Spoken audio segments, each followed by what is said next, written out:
ভারতের নয়াদিল্লিতে প্রধানমন্ত্রী শেখ হাসিনার সঙ্গে সৌজন্য সাক্ষাৎ করেছেন কংগ্রেস নেতা সোনিয়া, রাহুল ও প্রিয়াঙ্কা গান্ধী।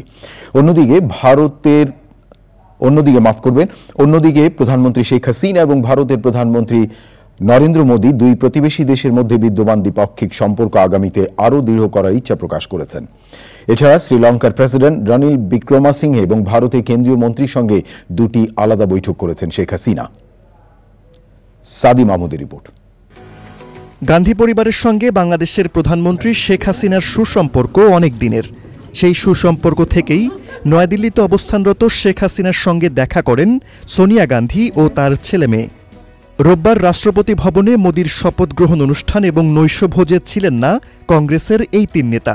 তবে রাষ্ট্রীয় আচারের বাইরে তারা প্রধানমন্ত্রীর সঙ্গে সৌজন্য সাক্ষাৎ করতে যান দিল্লির হোটেল মৌর্যতে। সে সময় এক আবেগঘন পরিবেশ তৈরি হয়।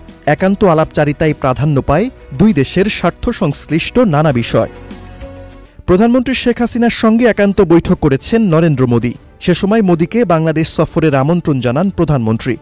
রাষ্ট্রপতি ভবনে এ সাক্ষাতে প্রধানমন্ত্রী শেখ হাসিনা দুই দেশের বন্ধনকে আরও দৃঢ় করতে নরেন্দ্র মোদীর নতুন সরকারের সাথে কাজ করার আগ্রহ ব্যক্ত করেন। প্রধানমন্ত্রী শেখ হাসিনার সঙ্গে সৌজন্য সাক্ষাৎ করেছেন শ্রীলঙ্কার রাষ্ট্রপতি রনিল বিক্রমসিংহ। সাক্ষাতে দুই দেশের স্বার্থ সংশ্লিষ্ট বিভিন্ন বিষয় প্রাধান্য পায়। শ্রীলঙ্কার রাষ্ট্রপতি প্রধানমন্ত্রীকে ধন্যবাদ জানান। তাদের যে ইকোনমিক প্রবলেম ছিল সেই সময়ে, একেবারে যখন কঠিন সময় তারা পার করছিল, তখন বাংলাদেশ যে সহায়তা করেছে সেজন্য মাননীয় প্রধানমন্ত্রীকে ধন্যবাদ জানিয়েছেন।